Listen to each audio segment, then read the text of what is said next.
ఉమ్మడి ఆంధ్రప్రదేశ్ నుంచి తెలంగాణ రాష్ట్రం విడిపోయిన తర్వాత తెలుగు మాట్లాడే ప్రజలు రెండు రాష్ట్రాలకు ఏర్పడినారు. ఇది భౌగోళికంగా తెలంగాణ ఆంధ్ర విడిపోయింది తప్ప తెలుగు మాట్లాడే ప్రజానీకం మీద వైషమ్యం ఉండాల్సిన అవసరం లేదు. ఒకప్పుడు సెంటిమెంట్ మీద పనిచేసింది. ఆ సెంటిమెంట్ యాంటీ ఆంధ్రాగా వాడుకోవడానికి ప్రయత్నించారు. తద్వారా వచ్చినటువంటి ఫలితం రాష్ట్రం విడిపోయినా కూడా అది మొదటి నుంచి రాజకీయంగా అది విడిపోవాలని కోరిక ఒకటి ఉంది. దానిపై వచ్చింది. మరి ఈ సెంటిమెంట్నే కడకాలం ఉండడానికి వీళ్ళ సెంటిమెంట్ తాత్కాలికంగా ఉంటుంది, అంతేగాని జీవితాంతం తెలంగాణ ఉండదు. ఇప్పుడు తెలంగాణ సెంటిమెంట్ కేసీఆర్ వచ్చినా కూడా ఆ సెంటిమెంట్ పనిచేయలేదు కదా. ఆ సెకండ్ అయిన వెళ్ళలేకపోయాడు. జగన్మోహన్ రెడ్డి కూడా వాళ్ళ నాన్న సెంటిమెంట్ వచ్చినా ఆయన నెక్స్ట్ ఆయన వెళ్ళలేకపోయాడు కదా. అలా సెంటిమెంట్స్ తాత్కాలికం తప్ప అది శాశ్వత రాజకీయ పరిష్కారం కాదు. ఇప్పుడు ఫస్ట్ టైం రెండు రాష్ట్ర ముఖ్యమంత్రి చంద్రబాబు నాయుడు గారు ఆంధ్రప్రదేశ్ నుంచి, రేవంత్ రెడ్డి గారు తెలంగాణ నుంచి ఇద్దరు రేపు కలవబోతున్నారు. ఇది ఒక శుభదినం.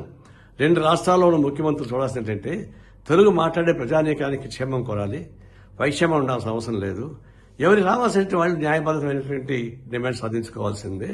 అదేవిధంగా కేంద్ర ప్రభుత్వం ఈ రెండు రాష్ట్రాలు వాళ్ళు కలిసి గట్టిగా ఆందోళన తప్ప ఈ విభజన చట్టాలు ఉన్నటువంటివి అమలు కావు.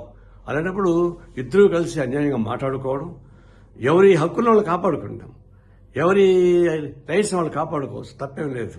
అదే సందర్భంలో పట్టుడిపులతోటి పరిష్కారం చేసుకుంటే మంచిది. ఇది ఒక విధంగా ఇప్పుడు పోలవరం సమస్య ఉంది, నిజమే. భద్రాచలం మునికి మాకు దారి కావాలని వాళ్ళు అంటున్నారు. పోలవరం కట్టాలంటే ఆంధ్రప్రదేశ్ ప్రాంతం కావాలంటున్నారు. ఇవి కూడా చర్చించుకోవచ్చు. ఇవన్నీ చర్చించుకోవడం ద్వారా సామరస్యంగా నీటి సమస్యలు అట్టే. కానీ గతంలో ఉమ్మడి రాష్ట్రంగా ఉన్నప్పుడు కూడా ఈ నీటి సమస్య ఉండేది, అయితే అంతర్గతంగా ఉండేది. ఇప్పుడు బహిరంగ వచ్చేసింది. ఈ సమస్య పరిష్కారం చేసుకోవాల్సింది. ఏదైనా సరే ఇద్దరు ముఖ్యమంత్రులు సానుకూలమైన పద్ధతి చర్చించుకుంటే మంచిది. అంటే ఒకటి చూడొచ్చు, తెలంగాణ ముఖ్యమంత్రికి కత్తి మీద సాగు లాంటిది. ఇది ఏమాత్రం ఏది మాట్లాడినా ఇది ఆంధ్ర ద్రోహం చెప్పేసి రెచ్చగొట్టే వాళ్ళు కొంతమంది ఉన్నారు ఇక్కడ. దానికి భయపడాల్సిన పనిలే. కేవలం రెచ్చగొడితే సమస్య పరిష్కారం కాదు.